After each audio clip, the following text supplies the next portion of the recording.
Thank you for being so cooperative. A pleasure.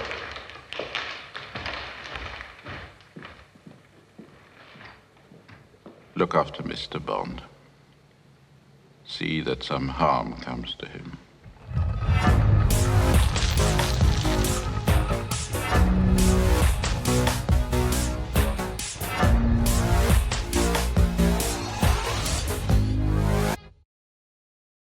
Hey, ranked. Charles. McCurdy. Scott. Nathan.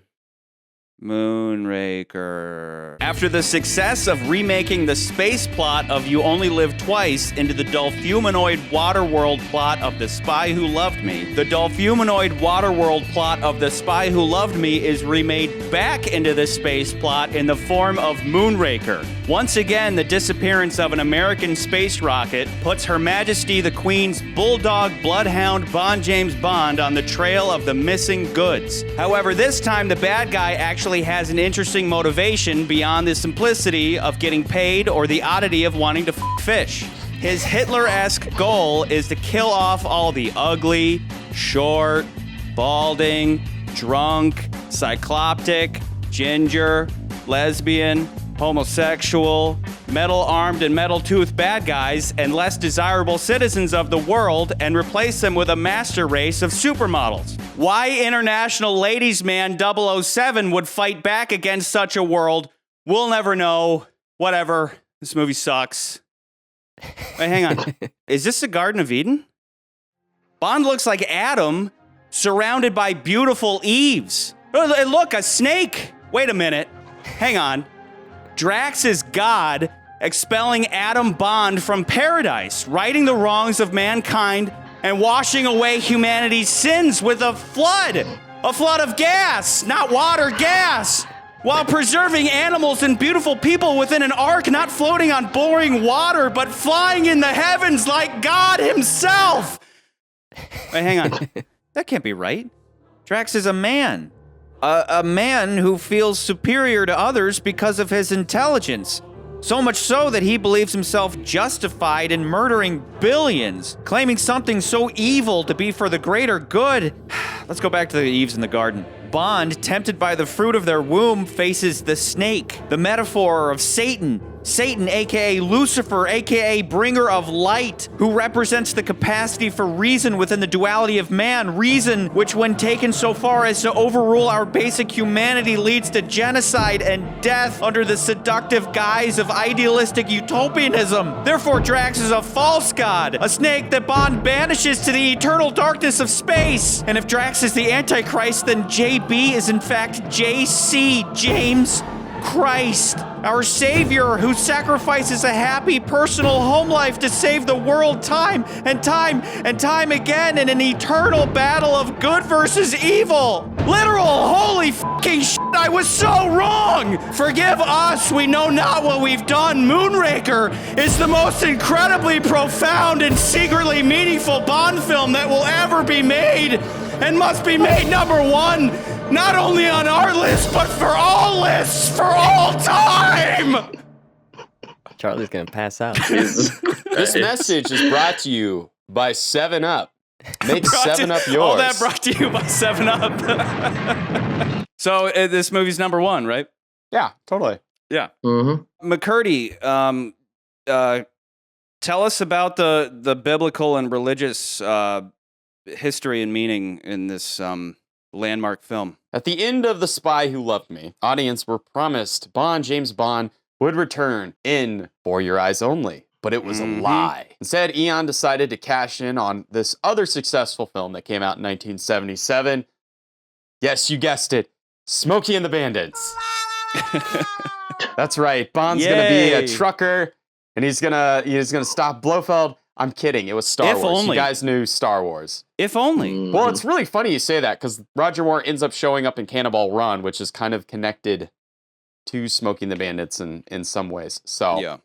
Anyway, what you might not know, much like Thunderball before it, Moonraker, the novel, was originally made as a screenplay to be a film. So, Charlie, I know you and I have talked about it, but you've actually read the book that Moonraker's based off of. some of those elements in that book do end up in later Bond films, but basically Fleming had drafted a screenplay. It went in development sometime around 1955, and then they never made it into a movie, and then he ended up buying the rights back in 59. So then finally we got to Dr. No. We have Lois Chiles? Lois Chiles plays CIA agent Holly Goodhead. Did you look into the history of slang terms for fellatio? Like, has head always meant head? Like, I did not. I should have done the history, but I'm just going to go on a limb here and say that a lot of that stuff's been around probably a long time. okay. So that doesn't surprise me that that's her name. What's interesting is she was originally intended to be in The Spy Who Loved Me. And then she was like, I'm taking a break from acting. I don't want to do anything right now. And then it just so happened that she was sitting in the same seat next to Lewis Gilbert on an airplane, who's the director for this movie. If you remember, Lewis Gilbert also directed our least favorite movie on this list, You Only Live Twice, and he had done a couple of the more films. And then they let him remake it. Basically, he got to remake his movie. He comes back for this movie. But he was sitting... And he remade the last movie. Yeah. But we'll get to that. Yeah, exactly. So basically, he was sitting in an airplane with her, and they were sitting next to each other, and he was like, you would make a good CIA scientist. So then she got in the movie. And then also... Do you give good head? You're hired.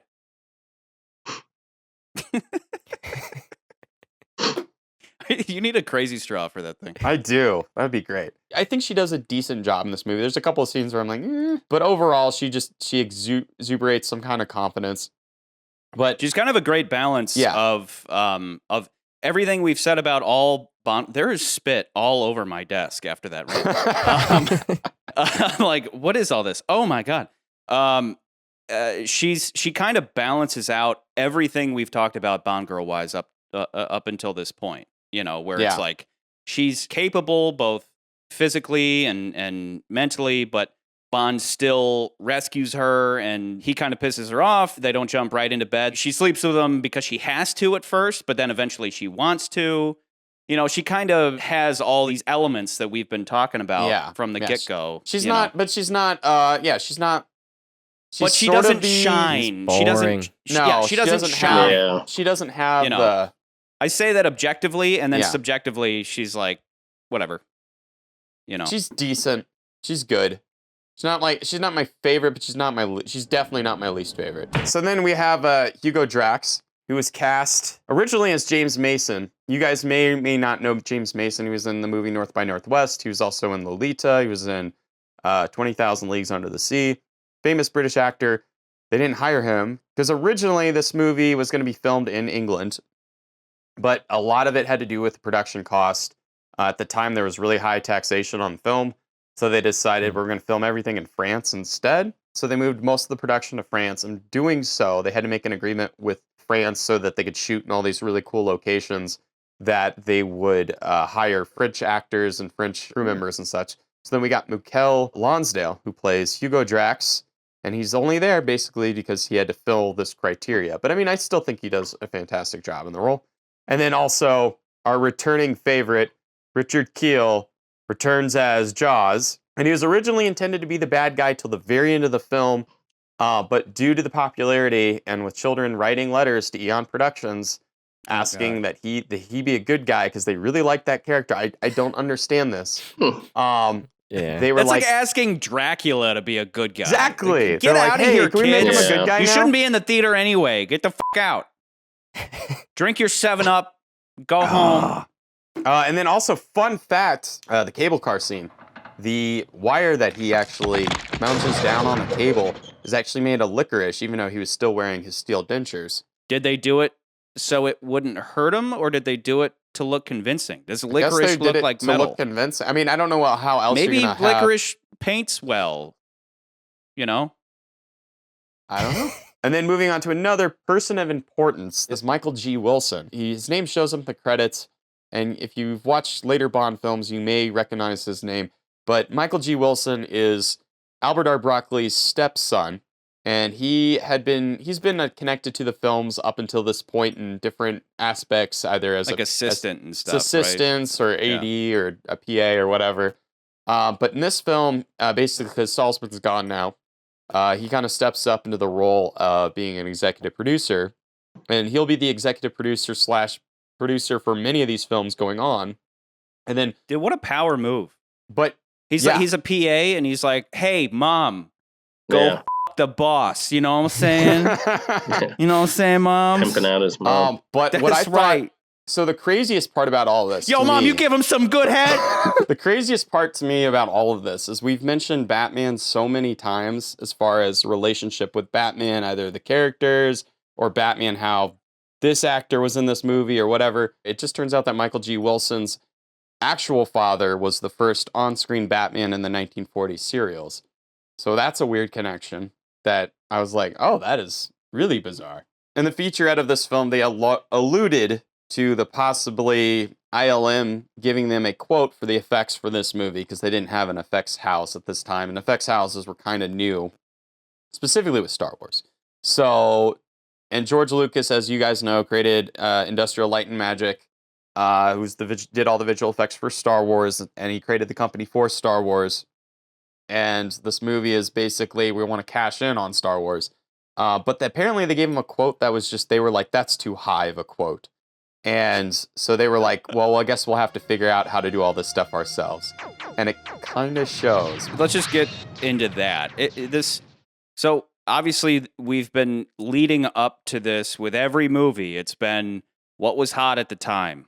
You know, last time it was Jaws. Before that was Kung Bruce Fu Lee. movies. Before that was blaxploitation. Now we're ripping off sci-fi adventures in a Bond movie. Space.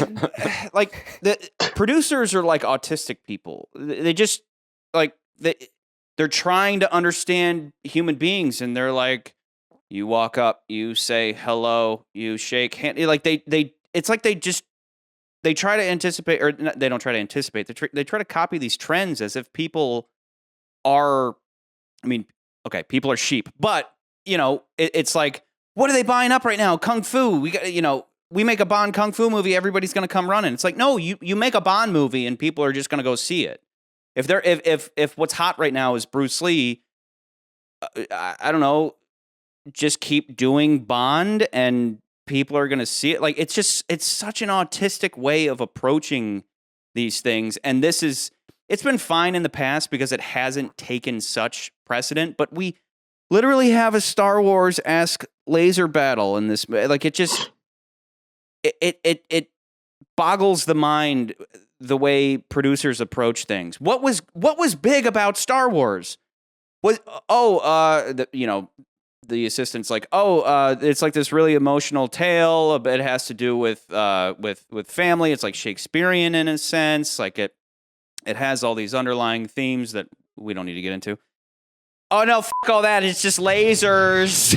You know, like it's just surface level understanding of things, and then they roll with it. And yeah, it's I'm not saying I hate the movie for that, but I'm just pointing out how obnoxious it is. Because I mean, I first picked up on the whole Bond philosophy. You know, I remember in high school with Casino Royale coming out, and I'm like, yeah, at school it's like everybody's into poker. And everybody's looking at parkour videos, and then it just so happens to have those things. Or it's like, the person who's the villain, they just won an Oscar. Oh, the person who sung the song, they just won a Grammy. It's just so obvious that they're always just taking whatever is trending on Twitter at the time and then plugging it into the movie. And it's fine when it blends in, but when it sticks out like this, it's like, what the hell? What the hell are you thinking? You know? And I can say all that because by the time Bond gets to space, it does look like James Bond walked into a B movie. It's interesting you say that because, like, this movie, they specifically were like, well, we have to base this in reality. Of course, we want to make money off Star Wars. So, I mean, there's a clip of Albert R. Broccoli saying this isn't science fiction. We do science fact. So they're like using the space shuttle program, which was still in its infancy. They didn't actually start lifting shuttles off till 81. This is 79. Yeah. So it's like 2 years out from them actually lifting shuttles off. They didn't even know what that was going to look like exactly. They kind of got it right. Alien, which came out the same year, 1979, looks I mean, it's a grittier movie, but the space and the fact that they're in space and all that stuff like feels real. Like even the space station feels real. Or the space ship, essentially, it's a giant oil tanker in space, basically. But like, and they that just don't feels deal with real, gravity. Dark. They're just like whatever. Everybody's walking around. Yeah, we're not going to do some goofy whatever. shit. Because the movie isn't about that. The movie Yeah. is about it's this horror movie, you Yeah. know, and so it's focused in that sense, and anybody's going, what? They would be floating around, you know. It's like go away. No one cares. No one cares. Yeah, But they have to add that sequence of like, okay, I'm gonna float in here. All right, guys, I gotta press the button, and then like that takes screen time. But at least when Bond hits that emergency stop, they set that up like this thing needs to spin, so we have gravity, and then Bond takes advantage of that. Otherwise, they would just be burning screen time. But it's like, okay, we don't have ILM, we don't have a lot of really great effects. Let's just overcrank this, and everybody just walk slow and. Can you guys tell? Can you tell? Doesn't it look like I'm in space? Well, it's really funny. It's because like you look at movies from the 1950s and even a little bit into the 40s, and like when they did space, I mean, we hadn't even gone to space yet, so no one had a clear idea of like what it'd be like being in space. Yeah, and even if you watch those movies, they do like the slow walking when they're in space, and because it was like they were like, well, I guess the gravity would be different, but they had no idea that people would like pretty much be floating in air and things like that. Yeah. So for audiences back then, they're like, "Wow, did they really film this in space?" Which they say in the credits. They say they filmed it in space, in outer space, with which is exclamation hilarious. point. Yeah, which is great. You know, please give us your money. Give us that sweet, sweet Star Wars money. But anyway, okay. So this movie begins because again, anytime that anybody really, but especially with the Bond franchise, anytime they have a hit, they're like, do the same thing again. Bring everybody back. Even if your character died in the last movie. Yeah. Bring them back. Bring everybody back. We're just going to redo it, right? We have the same thing. Something goes missing. Somebody is told on the red phone, where's Bond? Moneypenny, where's 007? Moneypenny? He's on a mission, sir. Is 007 back from that attic? Tell him to pull up. He's on his last legs, immediately. Sir.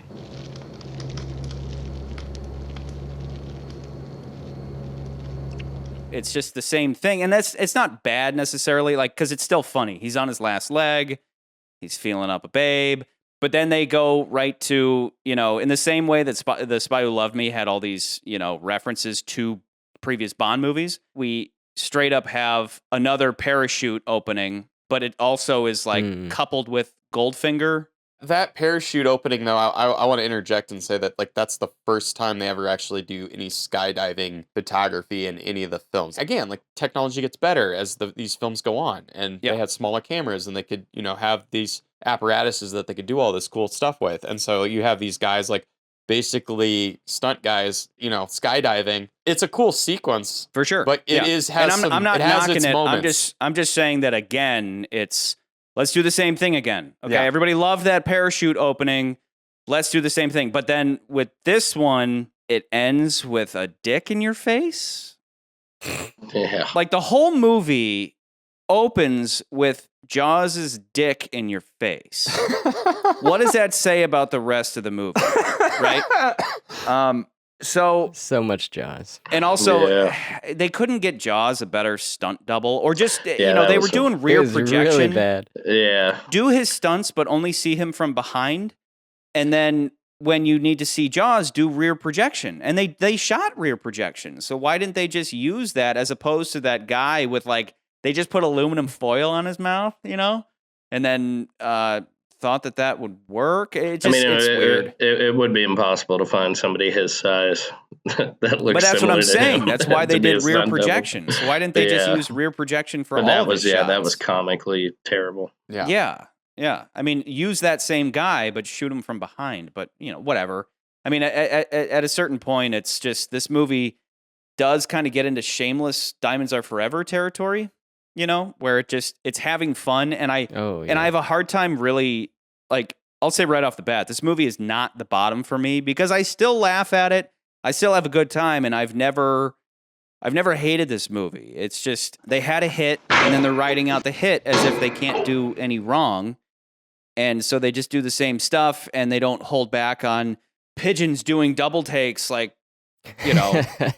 Yeah, that. Yeah. The gondola. That whole gondola sequence is bonkers. Guys putting down bottles again, like Jesus That's Christ. the same they need to stop guy, by drinking. the way. That's It the is same actor. the same beach guy, The right? same guy from Oh, the really? last movie, and No that's not. way. And this won't be his last appearance. I'll get his name the next film, but this Just won't like be his Charlie last said, just appearance. bring everybody back. Same. So he same comes reaction. back.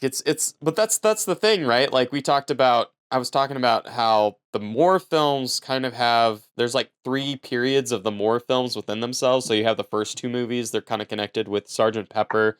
They're still trying to figure out how to work more into this, how to make him work. And then the next movie they figure it out, so then they're like, let's do the same thing, and we bring back Jaws. And it's like, you know, Charlie, you mentioned like this movie is a remake of the last movie, and in some ways definitely it is. Like, yeah. I mean, I know you're saying like beat for beat, it's the same movie, but even like the villain's plan. Take everything I said last episode, and it's been fixed. Again, my whole thing was Stromberg would have worked for me had all those guys working for him thought they had all been misled into thinking that this was just an extortion play. We're gonna threaten the world, right, with annihilation, and then they're gonna pay us a lot of money, and everybody's like, "Great, let's make a lot of money." And then he lied. He's actually gonna let the world explode because he wants to fish. And if everybody else found that out, they'd be like in this movie, Jaws is like, "Wait, I'm gonna get genocided? Okay, well, I'm out. I'm switching to Bond's side." But don't you think Jaws would have done that last episode if he realized that he was gonna have to become a dolphin fucker? You know, like all those guys would be like, "We're out." And then imagine that captain guy, where you know the captain guy in the Laparis. Yeah. Imagine him switching sides, and you know he starts working with Bond, and all the guys who survived the fight, they start working with Bond. Oh, we can destroy the ships or whatever. We can make them destroy each other because none of us want to fish. Before we get into Drax as a character, the best bad guys in general are the ones where you can kind of see their point. Human beings are a disease, a cancer of this planet. You are a plague. They're schemers. Schemers trying to control their little worlds. I'm not a schemer. I try to show the schemers how pathetic their attempts to control things really are. It's about 2 billion people all over the world that looks like us, but their lives are a lot harder. Wakanda has the tools to liberate them all. Last time it was, I want Waterworld, and it's like, dude, you're the only one. Like, you are the only one that wants Waterworld. You're just crazy. But it's another thing when it's like this emotion versus logic and reason argument, right? Like that's where this movie kind of has. It's hard to say this movie's deep. I know I freaked out in the opening, but at the same time, Drax's plot is something you can totally understand. Where if he succeeded, all of humanity would be better off. But reason is not always that pure, right? It's the same thing. Sorry, please don't ban me, but it's the same thing as like I said, he's like a Hitler-esque character, right? He's trying to generate this master race. Yeah. And logically, like there are a lot of conclusions you can come to logically. Like, okay, anybody above the age of 60 should just be killed. Wouldn't that be great? We'd save resources, man. And they've lived long enough. They should just step down, right? Like we need to make more room. From a logic and reason standpoint, it's like, yeah, that checks out. From an emotional human perspective, it's like, no, that's wrong. That is just wrong. Children who have nut allergies need to be protected. Of course. We have to segregate their food from nuts, have their medication available at all times. And anybody who manufactures or serves food needs to be aware of deadly nut allergies. Of course. But maybe if we all just do this for 1 year, we're done with nut allergies forever. And that's where with Drax, it's like, okay, if everybody just looked the other way, suddenly humanity would be free of diabetes and cancer and mental disorders, and everybody would be sexy. Don't you want to live in that world? But then that sounds good until you're on the undesirable list. But that's where this bad guy's motivation is a little deeper than just I want money, I want to fuck fish. And for that, I think Drax is interesting because you can totally see, okay, where last time it was evil Jeff Bezos, you know, it's like the guy who has literally has a shipping empire, wants to fuck fish. This time it's evil Elon Musk, the guy obsessed with space travel who, you know, you could totally see Elon Musk because he's kind of like this quiet, awkward genius where he's like, yeah, we should kill everybody with peanut allergies. We should do that. You know, it's like he's like loading up trains with people with peanut allergies to go put them in ovens, you know? Like I could totally see Elon Musk pulling that shit on Mars at least. And then like Hitler, who wanted everybody to be blonde-haired, blue-eyed, it's like, Hitler, you're not blonde-haired and you're not blue-eyed. So like was Drax going to put himself in the airlock when all was said and done? He was going to get in there with Jaws and his girlfriend, and the three of them were going to drink that champagne and then but they'll survive. It's only 100 miles. We'll survive. Yeah. So last thing though about Drax though is that like all in all, Drax is very much like a return to Dr. No, that kind of quiet, you know, muted monotone. East, west, just points of the compass, each as stupid as the other. At least I shall have the pleasure of putting you out of my misery. But I honestly really like Drax. I do. Yeah, I don't dislike Drax. Yeah, he's like up his own ass, and he's, you know, he's just he only raises his voice the one time, you know, like when he's losing control. You obey me.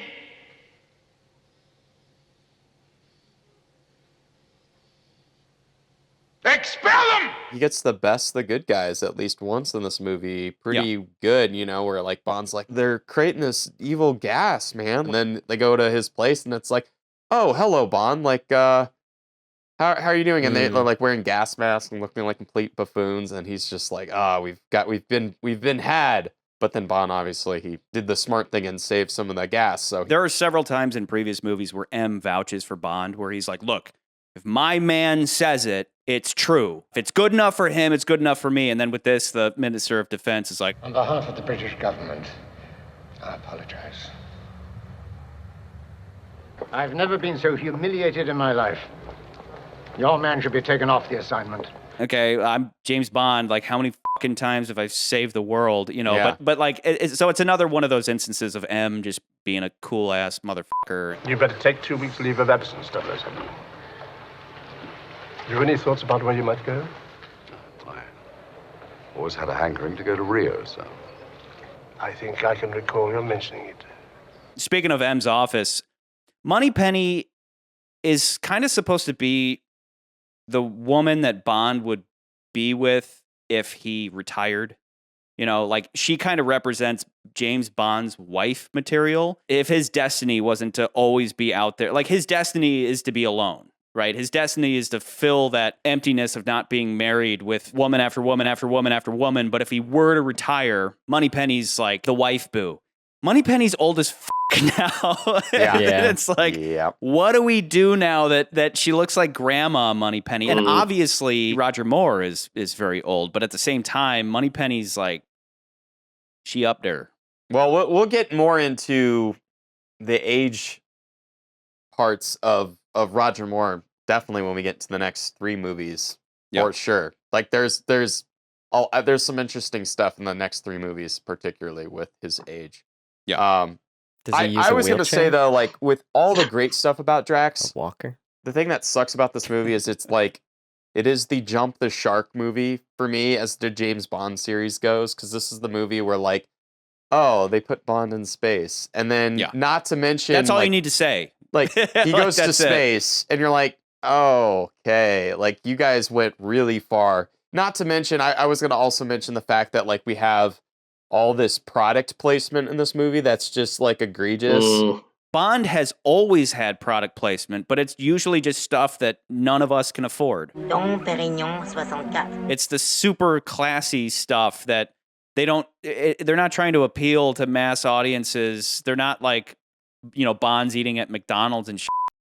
So it was like, here's classy stuff. And like Bond has expensive tastes. The character, his whole thing is, I could die any day. So every night I'm drinking the best vodka and I'm eating beluga caviar and I love my Dom Perignon 52 and all that. Yeah. And then all of a sudden 7-Up shows up and you're like, what? Like instead of a vodka martini shaken not stirred, he's like, I'll have a 7 and 7 on the rocks. You know, like, what? Or his watch is a Seiko watch. Are those expensive or is that just cheap electronic shit? I have the feeling that it was at one point and then like over time has kind of not been seen that way. Yeah. Or what else was in there? British Airways.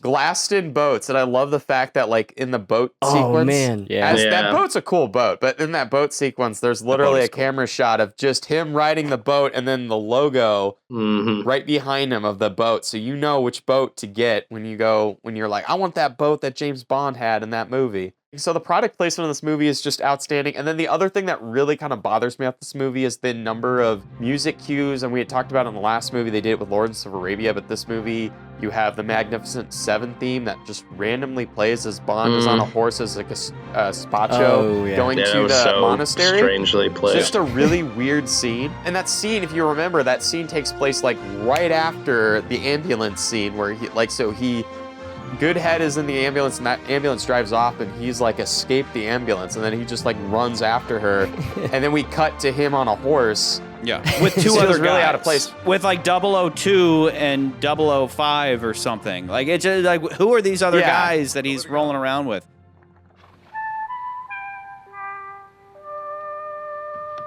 The code key is the music from Close Encounters of the Third Kind. Yeah. Which, by the way, apparently Spielberg was going to direct this at one point. Like, that was in talks, but they were like, no, we're not going to do that, I guess. I don't know.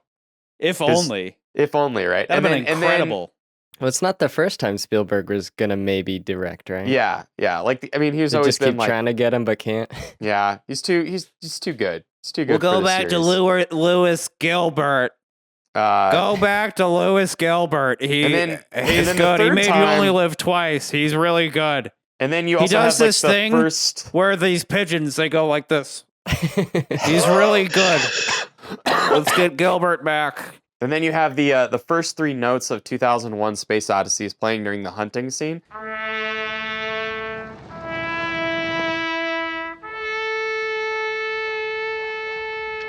What's funny about that scene, though, is that scene reminds me of the scene in Goldfinger with the golf scene. I don't know if you guys caught that.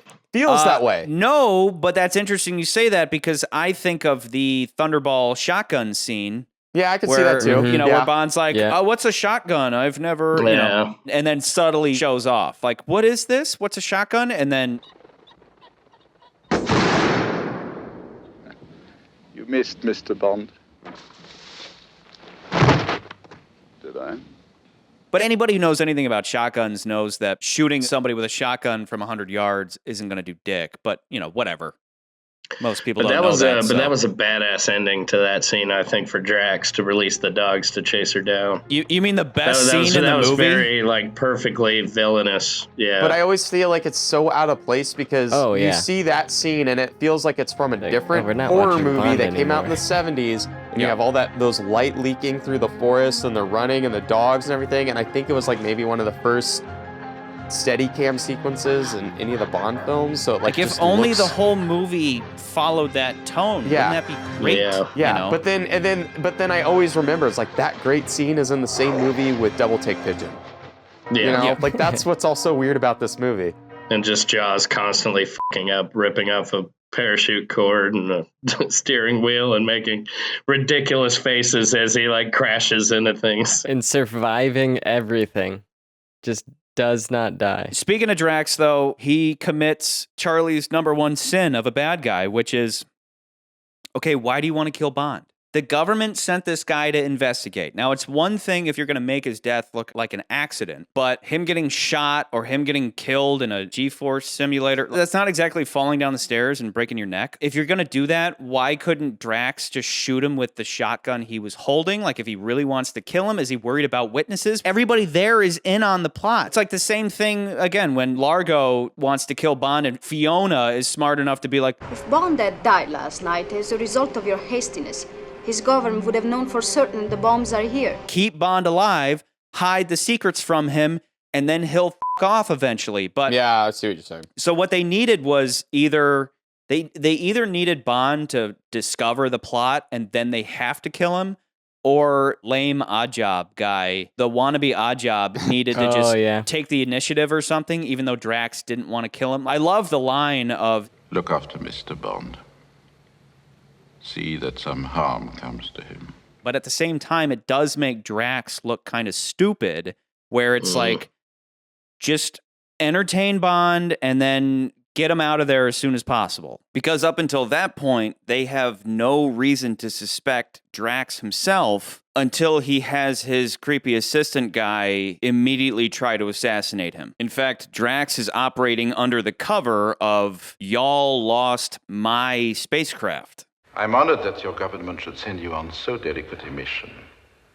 Delicate, Mr. Drax. Well, to apologize in person for the loss of my space shuttle. The other plot point I thought that was just terribly weak was the whole how this all came about. Why he restole the shuttle was purely because I needed it.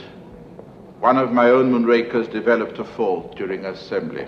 But with all of his power, and he can just make another one. He should have just had everybody sit on laps. It was just, I don't know. I didn't like it. I agree with Scott. I don't want to rehash this argument, but I feel like Tom Mankiewicz, who I think is also one of the screenwriters of this movie, has this tendency to write these really weird, like, see, and then he reverts back on it. Oh, just a quick fix, you mean? Like a quick fix. And that's what I think the problem with, I don't want to rehash Man with Golden Gun, but I think that's the same thing as him writing a thing where it's like, oh, this would be an interesting opening, but then like, and then how do we get us into the plot? Like, oh, we'll steal the jet. Well, why did they steal the shuttle? Oh, there was a malfunction with the shuttle. You know what I mean? Like that to me is like, that's what that reads to me as like basically what you guys are saying is that the hijacking and therefore murder of a whole bunch of people, and then the like Drax should have anticipated that Moonraker's not going to be in the wreckage. We've been through it with a fine tooth comb, but there's no sign of Moonraker. Not a trace. So people are going to ask questions, you know. Yeah. I mean, it's one thing if he's like, whatever, by the time they realize what happened to the Moonraker, they're all going to be dead from gas anyway. But but all the same, it does, you guys are right that it does make Drax, like those two things make Drax look stupid. Killing Bond prematurely and just like we need a whole other shuttle. Why don't, okay, all of you, how about some of you just sit in the aisle during takeoff? Yeah, or that. Drax is like, okay, wait, you can't all go. Oh, geez. Okay, should we keep the Japanese? Maybe we should get rid of the Lithuanians. Oh my God. No, the redheads. Get rid of the redheads. Okay, sorry, redheads. You're going to be on the next one. And then there just isn't a next one. Damn. I only say that because I think that redhead is the sexiest Bond girl so far. She puts Naomi to shame. She makes my life hurt when I look at her. I figured as much when I was watching this movie. Yeah. I thought Charlie likes that girl. Sorry. Okay, so moving forward, Bond has a little sexism, which was great. Can I help you? Yes, my name is Bond. James Bond. I'm looking for Dr. Goodhead. You just found her. A woman? Bond should always be sexist. Bond should always be an awful sexist pig. And I love when they throw some of that in there. So, good job, Roger. Anyway. Are you talking about just that she's like, oh, or he's like, oh, a woman. A woman. Yeah. Yeah. Named And she's Goodhead. like, what? A woman can't be a doctor? And he's like... In comparison to another movie that shall not be named, because we've talked about it too much, they handle that a little bit better. Because I feel like there's a lot of these 70s movies that are handling the sexism, the feminism movement in different ways.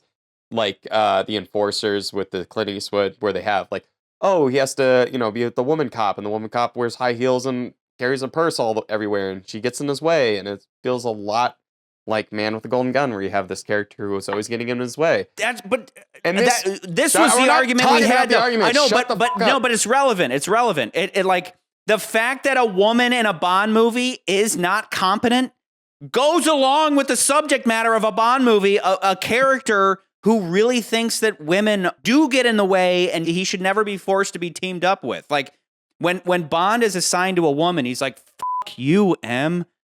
Oh, like he gets upset about it. And so when Goodnight has the keys and he's like, "Oh, women." Women, walkie-talkie. It opens the door for Bond to be Bond. Like it's all part and parcel for me, unless you're a progressive. But anyway, Bond's not a fucking progressive because Bond doesn't give a shit about anybody's politics. He's just like, women are useless, and other than banging them. Speaking of Bond banging, this definitely has one of the most awkward lovemaking moments. My mother gave me a list of things not to do on a first date. He's with the pilot, and their little back and forth right away is good. And she's like, "Oh, my mom told me not to fuck on the first date." And he lays her down, and he's like, "What about that list your mom gave you?" And she's like, What about that list of your mother's? I never learned to read. "I'm retarded." It's like, wait, what? How is that sexy at all? Like, I never learned how to read. I never learned how to read. Like, I wish a little tear had dropped from her eye as she said it. And Bond's like, "Oh God, I gotta go. I gotta go."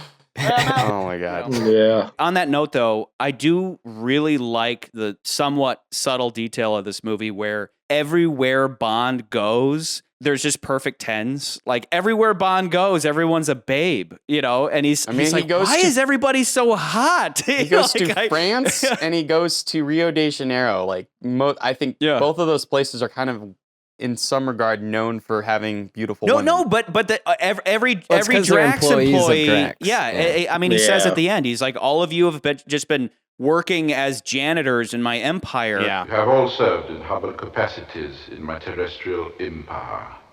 Your seed, like yourselves, will pay deference to the ultimate dynasty which I alone have created. Now you will be the progenitors of the master race. So it's like anybody associated with Drax is super hot, and Bond's just like, "What is going on?" And that's why I made that joke in the opening where I'm like, why is Bond fighting back against this? Like, Bond. I was gonna say Drax should have tried to recruit Bond into it or He something. would have, but he's like, "Bond, you're too old, and I'm the only old guy who has to be on this." So you're gonna have to sit this one out, buddy. I'll say that, the dog scene is probably the best in the movie, just in terms of tone and just suddenly becoming this horrific thing. Like that's feels cool. like it belongs in a different movie. Yeah, but it is short lived. As far as legitimate scenes go, I do think that the centrifuge scene is fucking awesome. It's a rare moment where Bond is completely terrified and at the mercy of somebody else. And then they even have like this horror movie-esque editing, when he remembers his wrist gun, where it's like suddenly cutting in these flashbacks, which we've never seen in a Bond movie. And it's not like it's profound, but normally he would do some sort of joke or pun or something, but I think he gets out and he's like really shaking. Yeah. And in that moment, I'm like, I love Roger Moore. Like, that's one of those moments where it's like, Roger Moore is awesome. Yeah, and he's like shoving her away. He's like, "Shut up." I'm gonna die. Well, and then to cap it all off, there is that not so subtle, really funny moment where wannabe Oddjob is like, Yeah. he's sad. Spoiled again. And then just continuing on Wannabe Oddjob, like how, for the purpose of comedy, I guess, basically, they fight in that glass warehouse with all like the $1 million glassware and shit, just so they can break every single piece. Do you know what goes through my mind when I watch that scene, because I've worked in that industry, and just like the fact that the props people and the set deck people had to find that much candy glass that would be breakable, that wouldn't hurt you, in all those forms and shapes and set that entire thing up. And the fact that maybe, I don't know if they had replicas or not, because I didn't even look into this, but the fact that they had all that stuff, it's just like it gives me anxiety thinking about it because of just how many takes they would have to do that. Because they have that scene setting it up where it's like this singular piece is worth millions or whatever. This exquisite bowl was fashioned about 1520, over 450 years ago. If it ever came on the market, it would certainly fetch a price in excess of $1 million American dollars. But if any of you are thinking of taking it, even though you're like, it's not real, dummy, it's not real, it does feel real to where you really do. You're constantly imagining the person walking in the next day and just being like, but what's odd though is that I think it is owned by Drax, so it is weird that the henchman goes back. I'm like, well, I didn't get him, but I broke like $20 million like, in Glassware. he's the worst employee of everybody. Like, no doubt, if Bond hadn't killed him, that motherfucker was going out the airlock. I love how he dies though, where he pushes him off the clock and then he lands into the piano like head first, and it looks so cartoonish. And then I'll give this one to Charlie. What does he say, Charlie? What's he say, Charlie? Yeah, for the first time ever, a Bond joke is a movie reference. Play it again, son. Okay, I mean, I get. I mean, it's obviously Casablanca. Play it again, Sam. It's I guess it's appropriate, but it's. I didn't make the connection. Yeah, I mean, it's like it's not even worth note, but you know, Bond could have said a million different things. And that's what always bugs me. Like, movie references bug me, especially in a franchise like this, where it's like, why don't you come up with something worthy of reference rather than referencing a movie? But this whole movie is a whole bunch of movie references. Yeah. It just goes to show that we're on movie 11, and that's, you know, as we keep talking about, franchises get goofier over time. They become self-aware. You just killed James Bond. You know, like everybody knows who Bond is, but even though they shouldn't, because pop culture is aware of him. So Bond has this movie knowledge. I mean, even when he plays they cut to M, and M looks at the Minister of Defense, and they both recognize it for what it is, you know? Fourth wall. Exactly. You know what it reminds me of, though, Charlie? It reminds me of, like, when they were making they made Scary Movie, and that was great, and then they made Epic Teen Movie, and that was pretty good. And then they started making, like, Disaster Movie and Epic Movie. Yeah. And, like, if you've ever seen those movies, which I tell you, don't go watch those movies. They're not very good. No. You know, if you've ever seen those movies, it's like, they don't even really follow any kind of like plot of, you know, let's spoof the epic movies, you know, like let's spoof Lord of the Rings. They don't even do that really. They go on these tangents of like, oh, what came out last year? Oh, all these movies. Okay, let's put those references in these movies. And that's kind of how it feels like in this movie, where they just got to a point where they're like, oh yeah, we gotta, you know, get everybody to want to see this movie, which by the way, they did, because for the longest time, this was the highest grossing James Bond movie until GoldenEye. Really? And I believe it. I do not hate this movie by any means. In fact, let's get down to it now that we're an hour in. Let's one by one where we rank it. Let's start with Nance. Of course you're going to start with me. Do it. Like you said, definitely towards the bottom, but I don't think it beats out You Only Live Twice for the very bottom. Okay. I can't decide if it's above or below Diamonds Are Forever, but I would say above You Only Live Twice, below Live and Let Die. All right, so somewhere between 10, 9 maybe, or 10, maybe. Yeah. Scott, I concur with Nance. That's about where I had it. I think, kind of like you said, it is humorous. It's humorous in a good way at points. Yeah. It's not what we look for in a Bond film. It's what we've talked about multiple times. There's that mix of, you know, crass, quick humor that like Bond's good at, and then there's like, once again, turning Jaws into just a comedic child actor, you know, for the purpose of the children. For the kids. Everything he does is just ridiculous. Him finding love after he crashes. Are we just going to gloss over that? The fact that Jaws found love. It's like which I love. I love it. Like, if you're going to continue that point, drive it into the ground. Yeah. But he meets her, and then whatever, he talked Drax into including her. But then, obviously because she has glasses and she's a little short, and Jaws knows that she's going to be killed along with him, so he turns. And of course, anyone not measuring up to your standards of physical perfection will be exterminated. Certainly. And then leading all the way up to, in every movie, not every movie, but most movies before this, Bond has gotten his moment of champagne at the end, and they give the champagne moment to Jaws of all people, and then... Well, here's to us. And I laugh every time. I do, you can't help love it. And that's the thing. That's where this movie's difficult, because for everything that I go, oh, I also go, oh, I love that. I love that, so, and that's what's difficult about this. Yeah, but to close up my point, that's the stuff I like, the comedic side that I like. But then we have the laser battle in space. Back up. So wait, where are you putting in those, Scott? So I'm looking up. 9 to 10, I think, is okay where we were. But I like that side, like you said, Charlie. It's hard to hate that side. But then there's the gondola shit with pigeons doing double takes and and the laser battle in space and guys just spinning out, and it's just. There's also those scenes that just bring it down for me. It's like there's a lot of silliness and fun stuff, but nothing so offensive that it gets knocked all the way down. But there's also nothing special about the movie to take it up. There's no Bible references don't do it for you.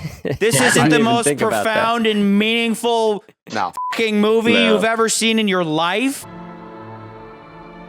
The animals went in 2 by 2. What do you mean by that? Noah's Ark.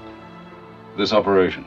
They referenced Genesis over and over. Lord Drax, damn you to fiery space abyss, you I was glad he didn't explode like what's his face? I thought his ending was That was a good death. I thought his ending fit really well, actually. Yeah. I'm going to give that points. A fitting death is nice. Take a giant step for mankind. So, McCurdy, go ahead. I'm in the same ballpark as they are. But going into this, I thought originally I was like, oh, maybe it's ahead of Live and Let Die. Maybe it's there.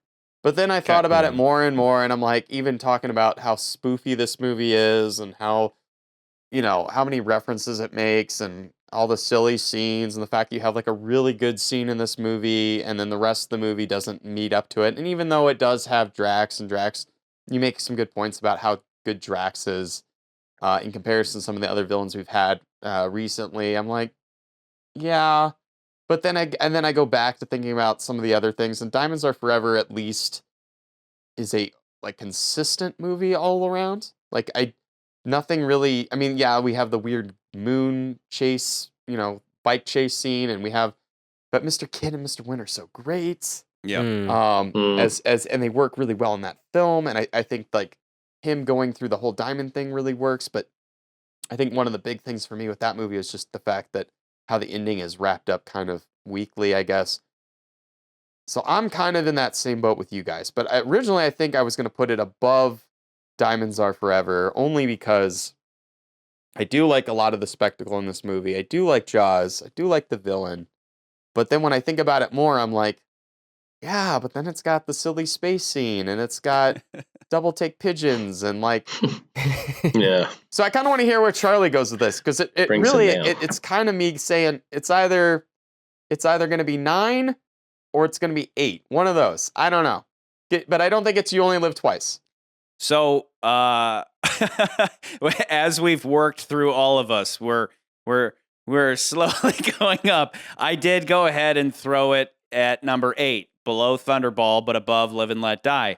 I do think I think that's based on me just comparing it directly to those two movies, as opposed to considering Diamonds Are Forever. Because again, Diamonds Are Forever, yes, I agree with everything you said, McCurdy, but at the same time, again, that movie is so f it.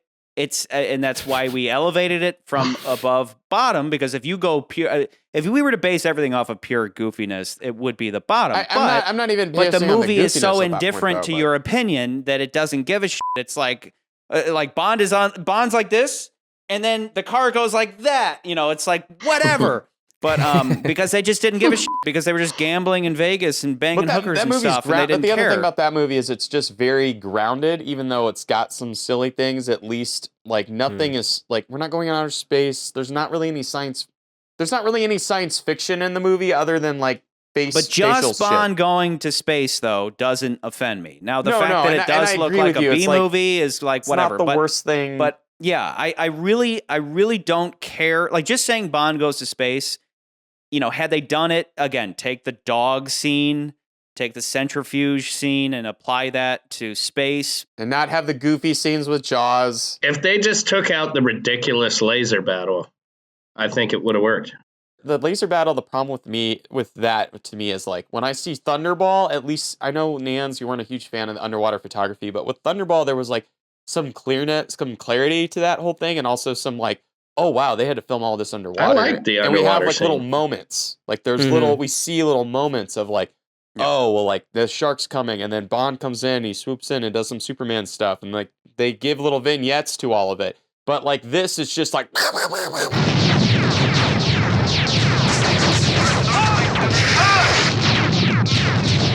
like everyone's shooting stuff. Just ridiculous. Yeah, and it's just all over the place. It's too much. Really, it's just. But again, all the same, I do like when I think of Live and Let Die.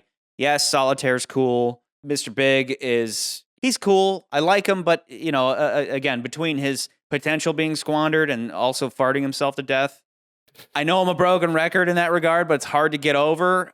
Versus Drax Drax, for all the reasons I laid out, he definitely has the best bad guy motivation yet. You know, potentially, like, again, it's like, for me, of course, Scaramanga's up there with the personal stakes, the small personal stakes. It wasn't the end of the world. But when it comes to the end of the world stuff, I do think Drax's motivation is the best. Because, again, it's not driven by money. It's not driven by fucking fish. It's not, you know, so far everything has been those two things. It's either money or fish fucking. And when it comes down to it, Drax is right. That's the thing. That's what that rant I went on was like, bad guys where you can understand, where you can kind of take their side. Like most recently it would be I'm having trouble taking his side, Charlie. I don't know what you're getting at. Why? Erasing all of humanity just does not seem like an answer to anything. My point isn't that I want to see him succeed, like wiping the slate clean, straight up doing Noah's Ark, like straight up doing what God himself did, wiping away humanity so that it can you know, rebuild with better stock. I'm not saying I agree with it. What I'm saying is that his motivation, you can at least understand it to where it's not just for money. It's not because he has money. The guy has more money than he could ever spend. His whole thing is bettering humanity. And in that regard, it's like, I can understand that. He thinks he's doing a good thing. And that's what I'm saying. When you have a good and evil plot, again, like the best case of the best story of good versus evil ever told is Lord of the Rings. The other side of that is Game of Thrones, where it's not good versus evil. It's people acting in their own interests. So it's like the Lannisters aren't evil. They're just a family looking after their own. In that same regard, the best stories beyond good and evil, I love good and evil, but then when you get past good and evil, you have this case of like, I can understand why somebody doing something bad, like you can say that what Drax is doing is evil, but at the same time, you can understand that there is a good in it. And again, I'm not saying I agree with it. A new super race, a race of perfect physical specimens.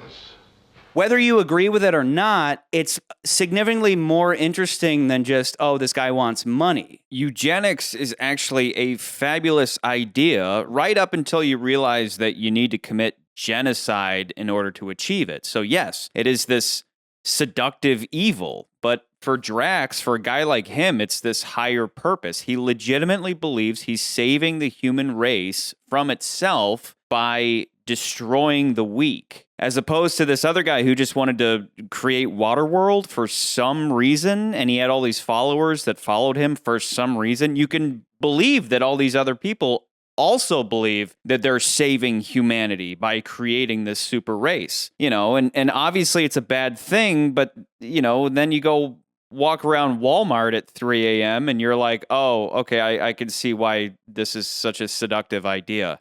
You can interpret his actions as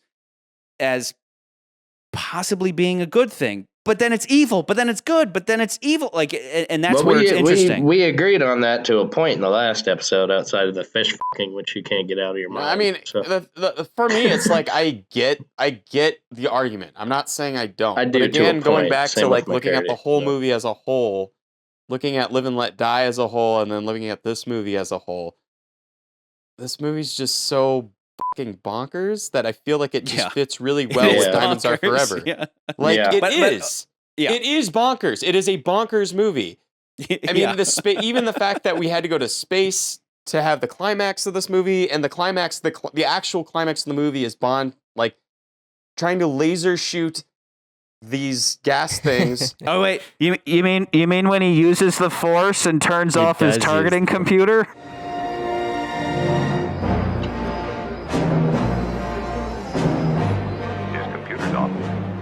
Switched off your targeting computer. What's wrong? Nothing. I'm all right. You're all clear, kid. Now let's blow this thing and go home.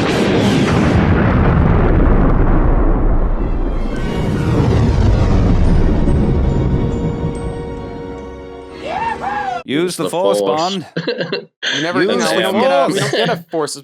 And like, Great as much kid, as don't I get want to cocky. like, I think you lay out a great motive. Like, if we had a best of villains list, I think Drax would be at the top of that list for sure. But for the movie itself, I'm like, it does, like, most of the movie overall is just so over, like, it's like a Michael Bay movie, and the fact that it's just so much spoof, so much spoofage, so many, just really does not give a shit, product But when I placement. think of Live and Let Die, though, I just think of meaningless chase scenes one after the other. And yes, it has, like I was laying out before, it has a talented bad guy, but not necessarily interesting in the same way as Drax, and he farts himself to death.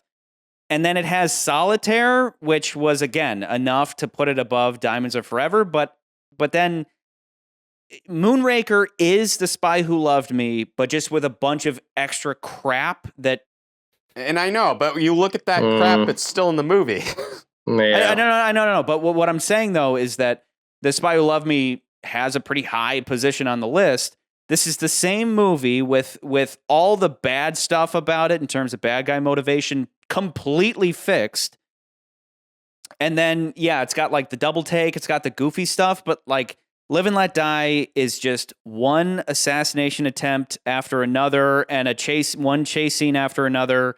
And that is somewhat what this movie is, but I can't help but think that it's been done And here's better. the other thing, though, is that like when I thought of the chase scenes, even though I think the boat is a cool addition and being like, okay, well, last time we got a really cool car, let's give you a really cool boat this time, guys.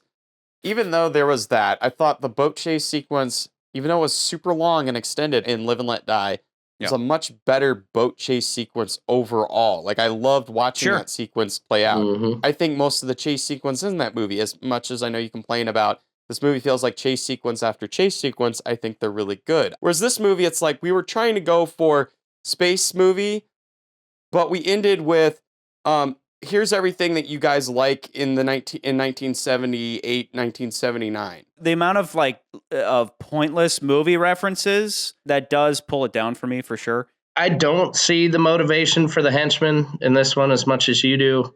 They know they're not part of his master, his super hot specimens. You brought this up the last time. You're like, what's the henchman's motivation to live in Waterworld? What's the henchman's motivation to live and die in space? Hot chicks. No, they but don't. not everybody does. I think that's what Scott's trying to say. No, they don't. How do you know that? But who are we talking about? We're talking about two people.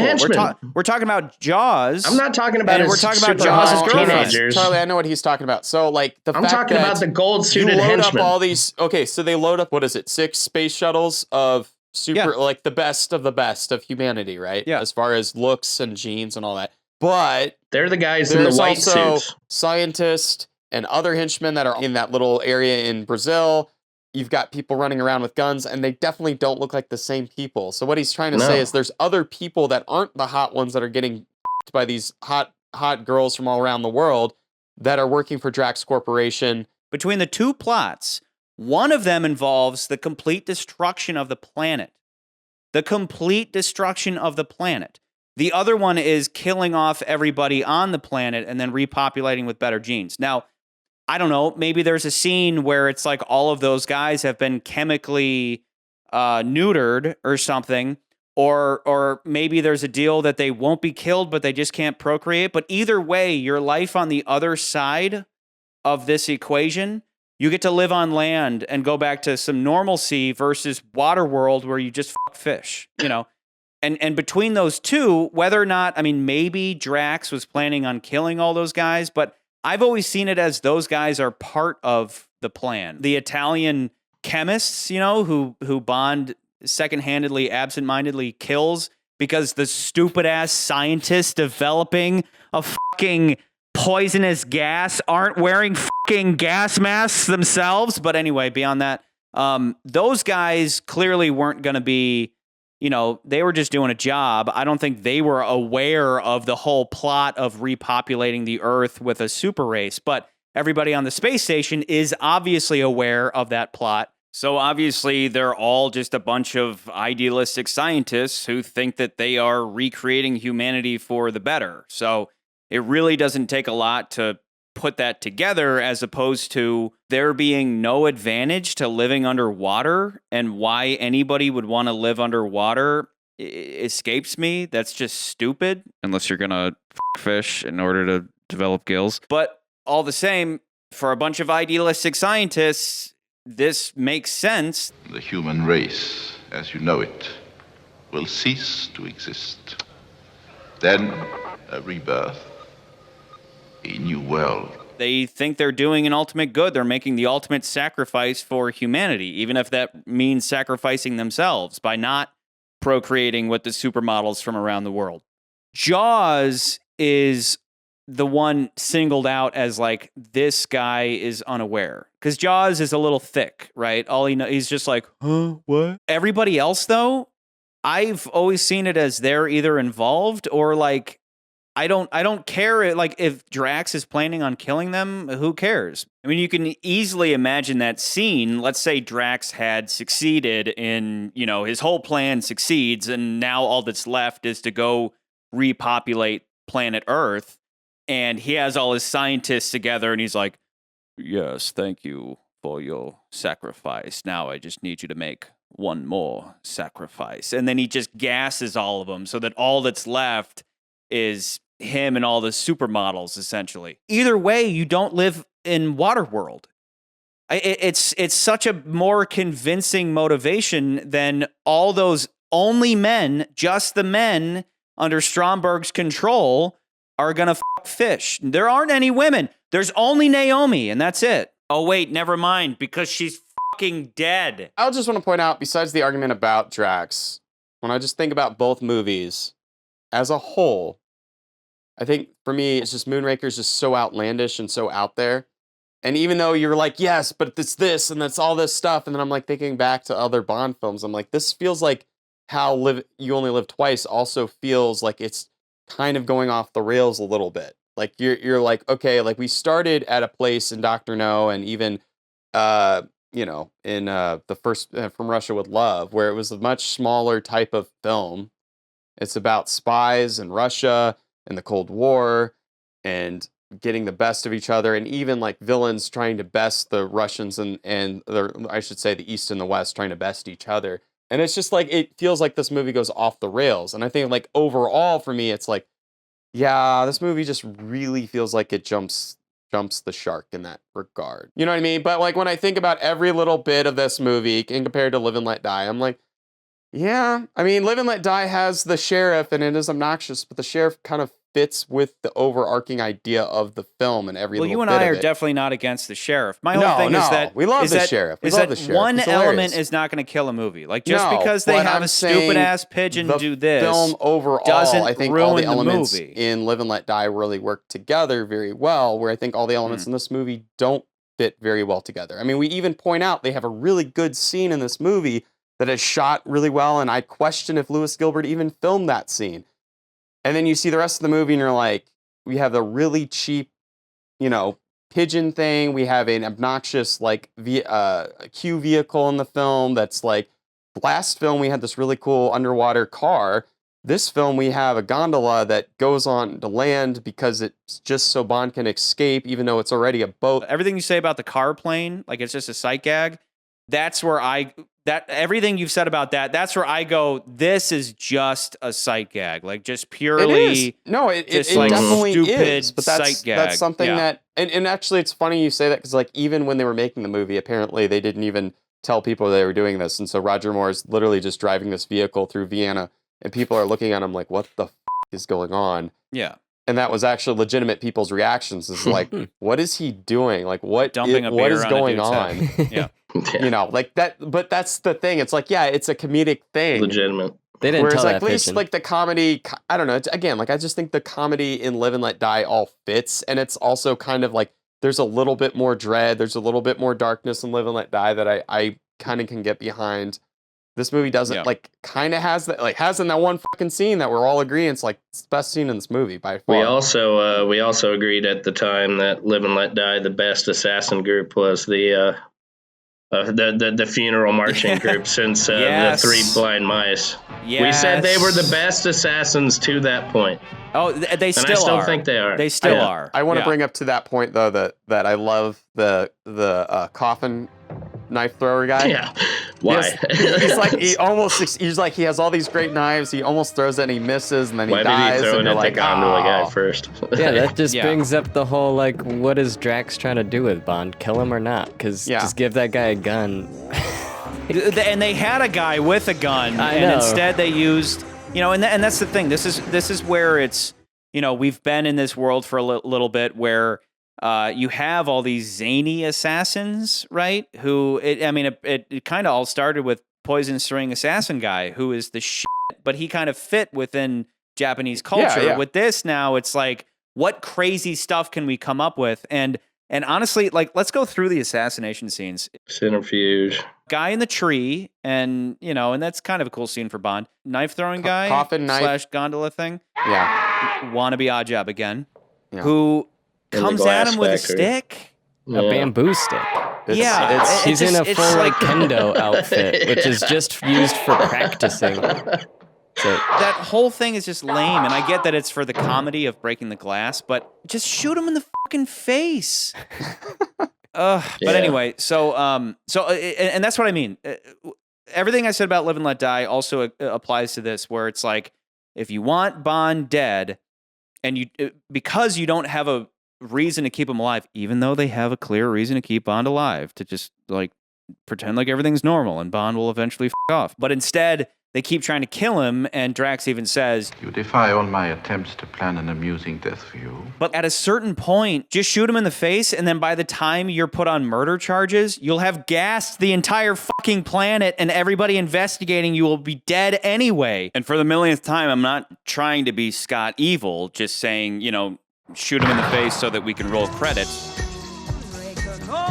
Again, what I'm saying is it makes Drax look stupid because he's completely incapable of handling this very simple task, as opposed to the writers coming up with a clever reason for Drax keeping Bond alive until he has to kill him. again, go back through our history of bad guys, and the best bad guys have a valid reason to keep Bond alive until they try to kill him at the end. And it makes them look intelligent. And here, Drax, the super genius, just looks like an idiot. Just shoot Bond in the fucking face. So what does he do when they lose Wannabe Oddjob? Everybody moves off to Rio and they hire Jaws. Okay, cool. We have Jaws back. Maybe there'll be some cool, horrific stuff with Jaws.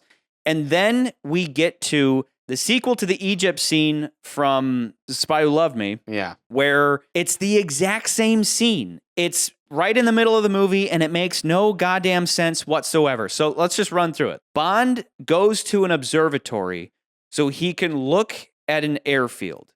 Bond goes through a long gondola ride, not for tourism purposes, not to show off the location, but because he has to go all the way up there to have a vantage point to look at a fucking airfield. Like, he couldn't just go to the airfield and just see that there's Drax planes taking off.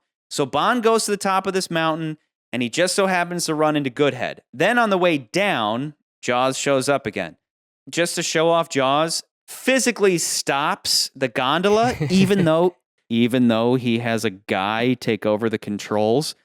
Then I like that he keeps looking at the wheel like you're stopped. Yeah.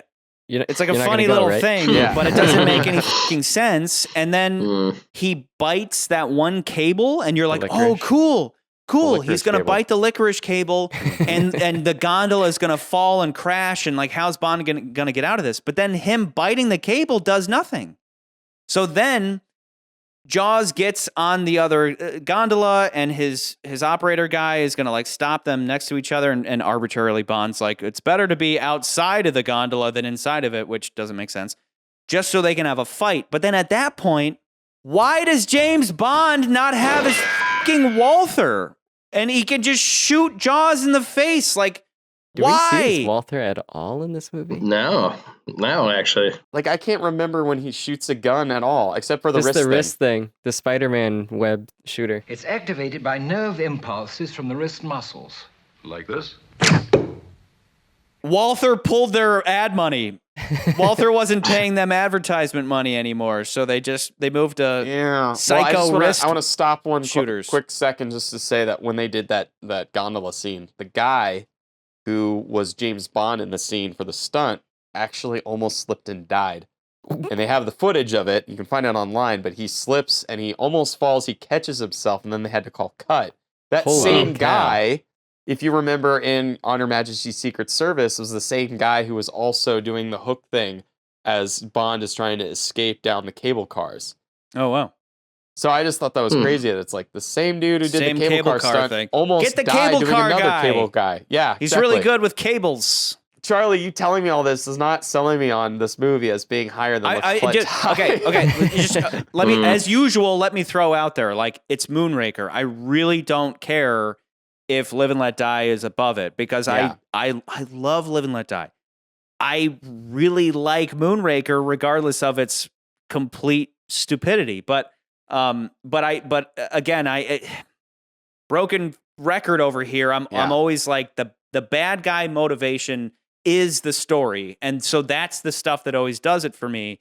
And Mr. Big's whole thing is like he just wants to take over the drug trade, and sure, that's cool. And you got solitaire stuff, you have the voodoo stuff, that's all cool too. But when I think of the movie, I just think assassination attempt and chase scenes, and it's all kind of meaningless versus this really interesting bad guy plot to essentially pull a book of Genesis, Noah's Ark, flood story to reboot humanity, which again you can understand. No, I get it. Like I've said, I think we all get the villain motivations, but I think what I'm coming around to is that yes,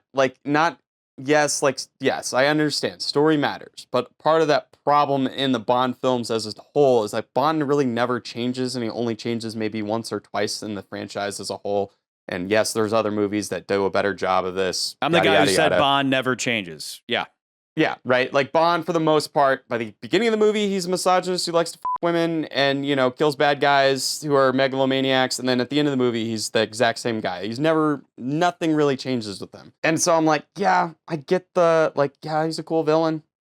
But when I look at the movie as a whole, again, all I see is just goofy comedic moments and shilling of the shillings of all the stuff and being like, oh, what's hot right now.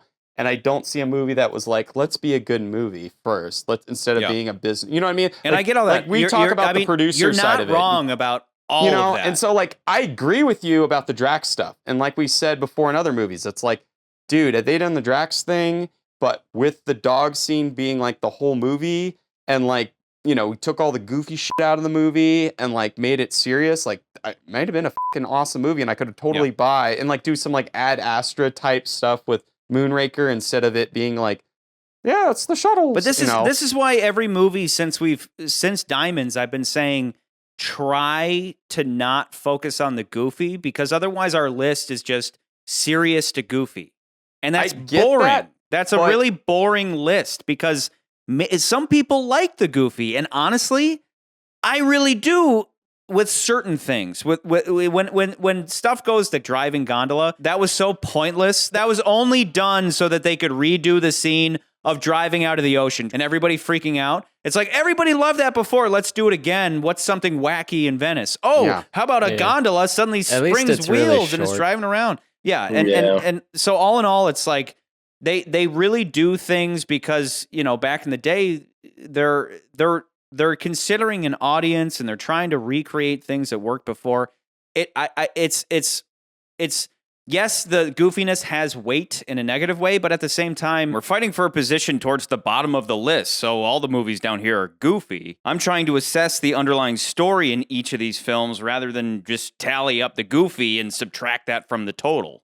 I mean, even goofiness, like this ending is one of my favorite endings for sure, because I always laugh at the end of the movie. When those credits roll, I'm always cracking up, because we had the Bond gets caught banging ending last time, and I think that's the first one, and we'll see it a lot. There'll be a lot more movies after this that do it, and this one definitely does it, and this one is fantastic. I'm having it patched directly to the White House and Buckingham Palace. Well, I'm sure Her Majesty will be fascinated. We have audiovisual. Ah, at last.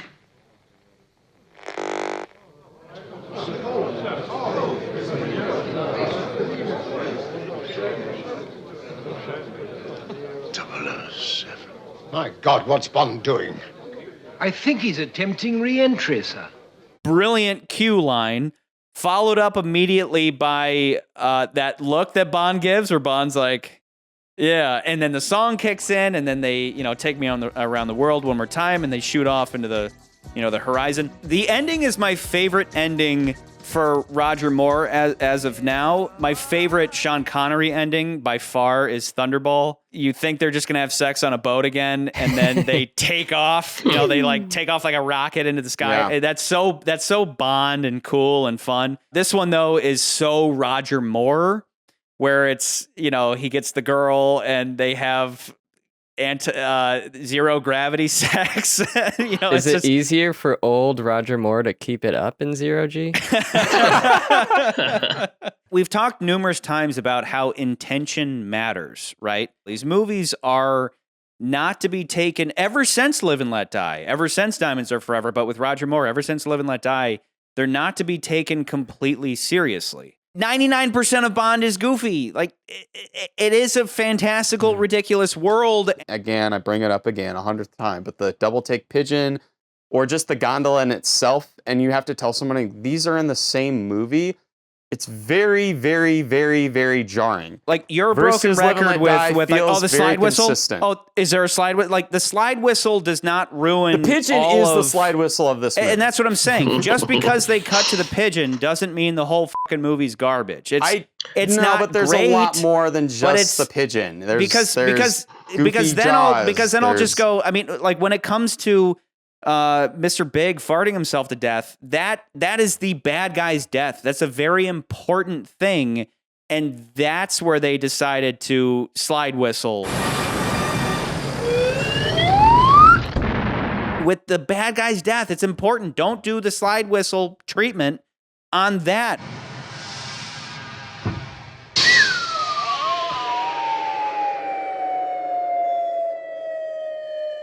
what else ruins it for you for Live and Let Die besides that That's moment, what I was though? going to ask, because I'm Like, sitting at you number always 9 go back right to now that with specific Moonraker. thing, but anytime I think about Live and Let Die, I think about a very good boat chase, a very good a secondary character that we got, much like Jaws. We had Sergeant Pepper.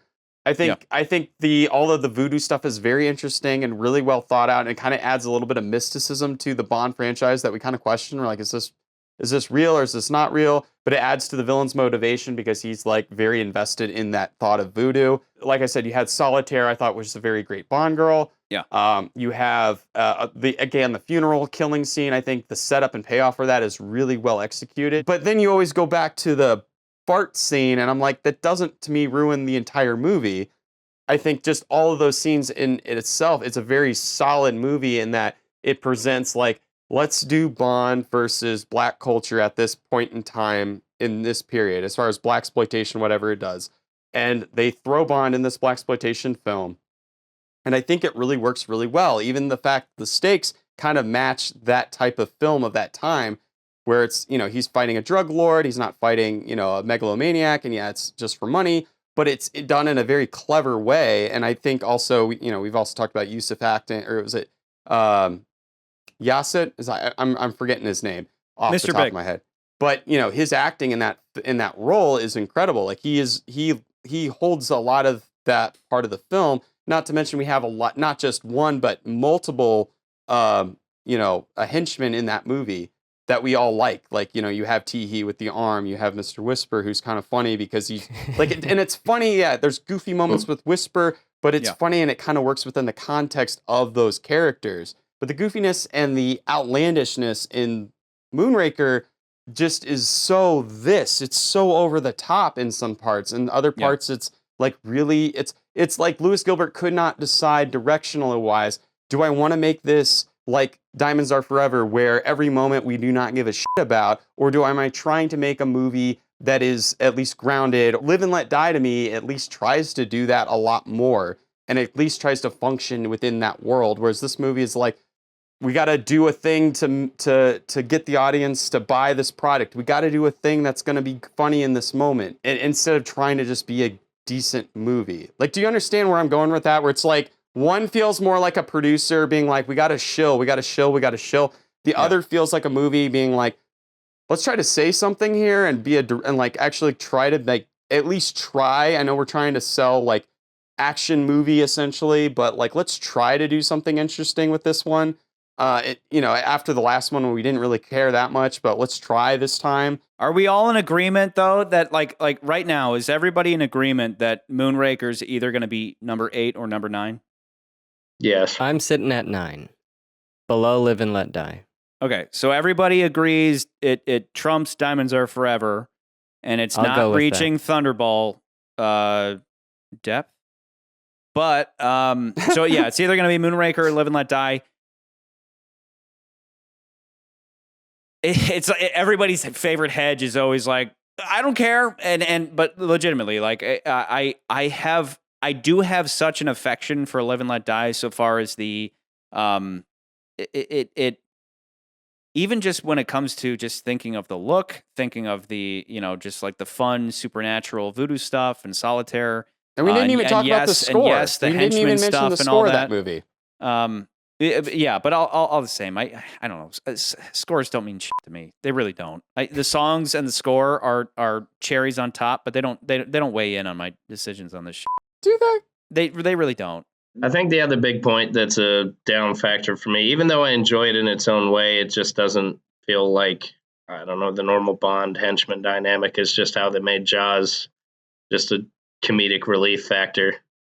I don't like movie. it either. I don't like that Jaws is a farce. It's funny in its own way because they just went for it and they did it. And okay, if you're going to ride that train, then you're going to ride that train and it's funny.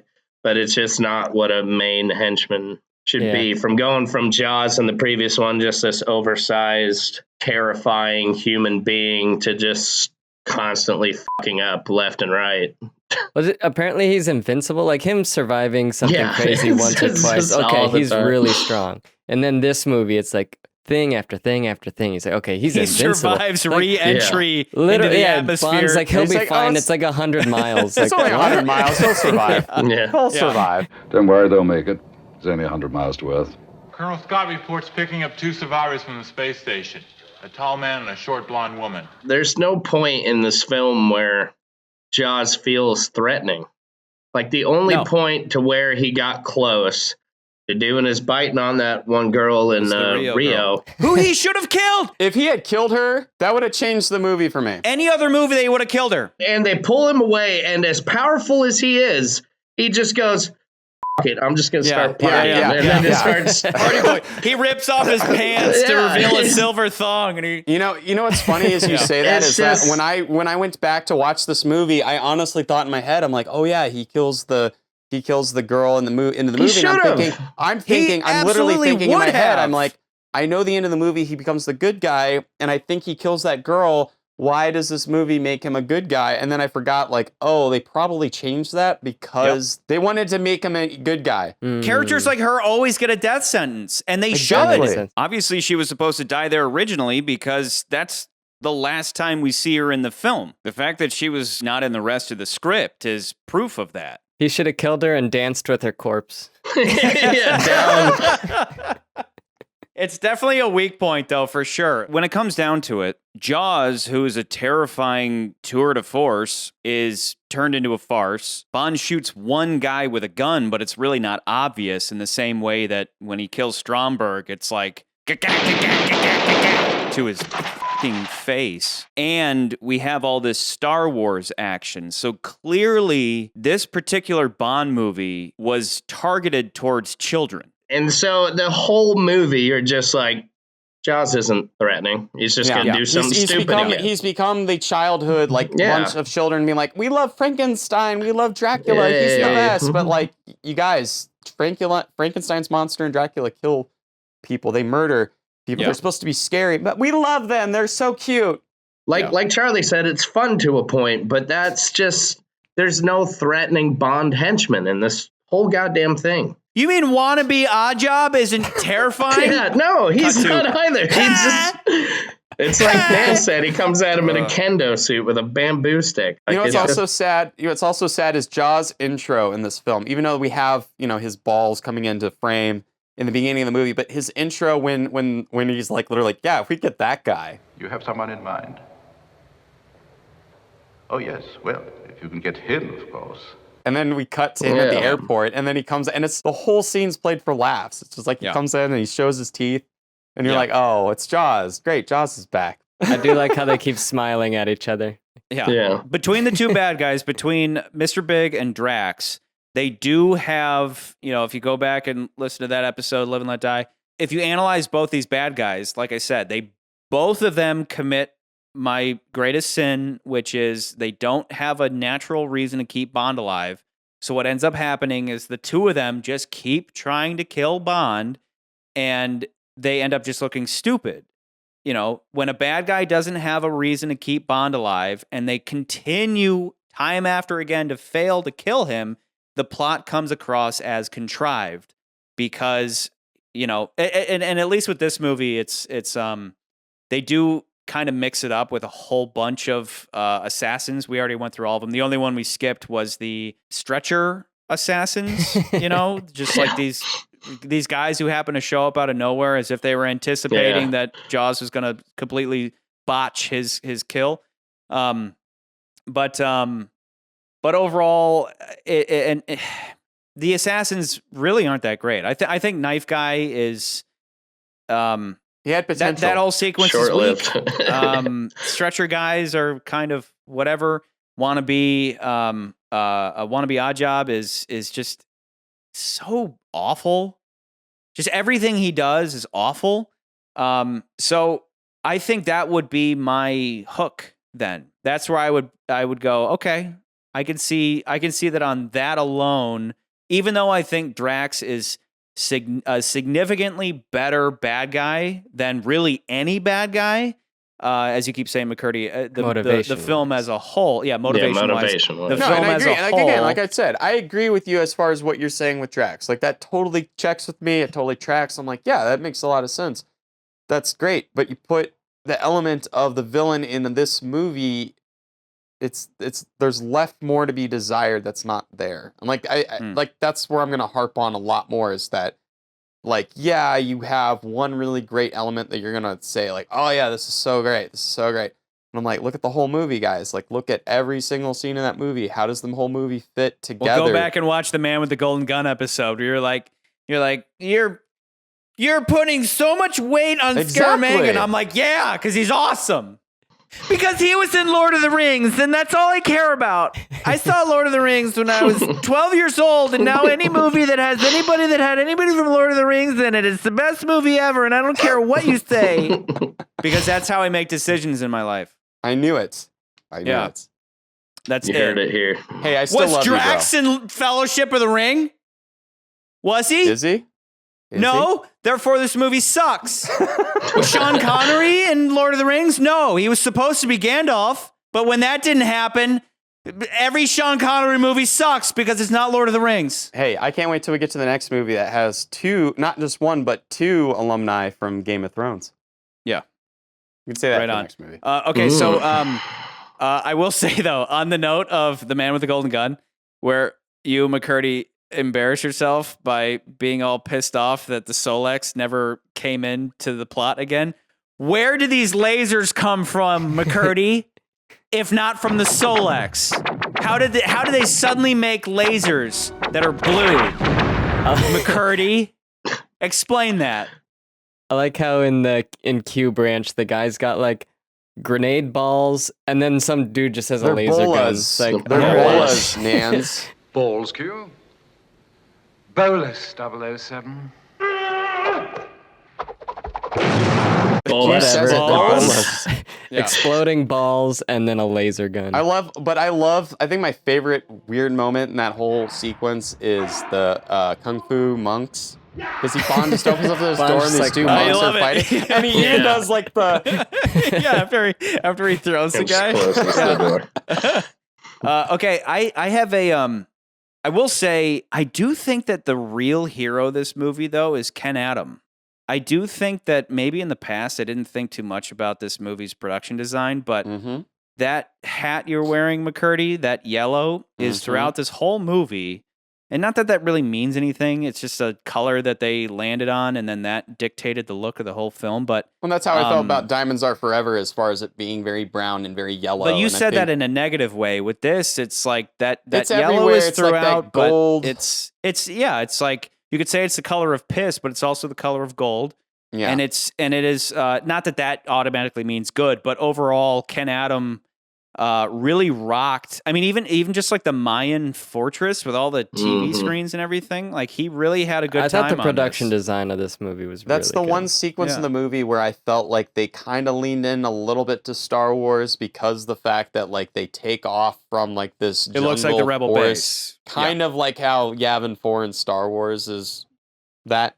Yeah. So it's the one time, but the rest of the movie is what it is. At the beginning of this filming we're doing, we were talking about how it doesn't stack up to Star Wars or Alien in terms of special effects, but I thought for a Bond film I was actually pretty impressed with what they were able to do. The special effects, they did get nominated. Like this film does get nominated. Yeah, it doesn't beat Alien, but it didn't. But to me, it's like you compare that to Alien and Star Wars and Blade Runner and every other movie that came out after the wake of Star Wars, and it's like it doesn't quite stack up. But then again, it's like you're also trying to make a movie with super spies and fighting in all these different locations, and it's like you're not going to get that movie. Up until the space fight scene, I had actually made a point. I'm like, all right, the explosions seem better. The ragdoll seems more acceptable than that guy falling off the cliff in the last one. Yeah. Like a lot of things felt better up until the space scene. There's a moment when during the boat scene when they get like the ragdoll boats or the ragdoll guys on the boats, like you can see the boat comes up and it smacks really hard, and the guy and like the ragdoll's head pops off or something. Oh, really? Yeah. If you watch carefully, it's there. You're like, oh, that doesn't look good. But they were like, fuck it, Yeah, totally. Right. There is the return of the Bond trap. If you remember from You Only Live Twice, it's how do you catch a James Bond? Women. With a woman. And with this, it's this hot chick walking through the rainforest. Oh yeah. I thought that was kind of fun. But I have let me read a quick list of just random things I like, just little things that I like. When Bond throws that guy out of the airplane, he does that awesome corkscrew, which I've just always dug. Like that was just fun. When Bond gets off the gondola, he's wearing that hat. I hate that he's wearing that hat, but then he takes it off and he throws it just like he always does in Moneypenny's office. The "is there a safe in here" moment. Is there a safe in here? Thank you. She naturally looks at it like that's what a spy would do. Just again, little things. The thing about the movie overall is that for every pigeon double take, there's then a dog murder scene. Like for everything that I just go, oh, I hate that. There's something that I go, I actually really love that. For every stupid dead body knife guy, there's the centrifuge scene. So that's where this movie constantly is doing this. Where I don't absolutely hate it. And Moonraker is the laughingstock of the Bond movies. It's the number one cited movie for, Bond jumping the shark or just being too goofy for its own good. But at least we all agree that it's most certainly not the bottom. All that goofiness and all the movie references, all the pointless movie references, and just all of that stacks up to just not quite defeating Live and Let Die. That was the first Roger Moore movie that wasn't doing all those stupid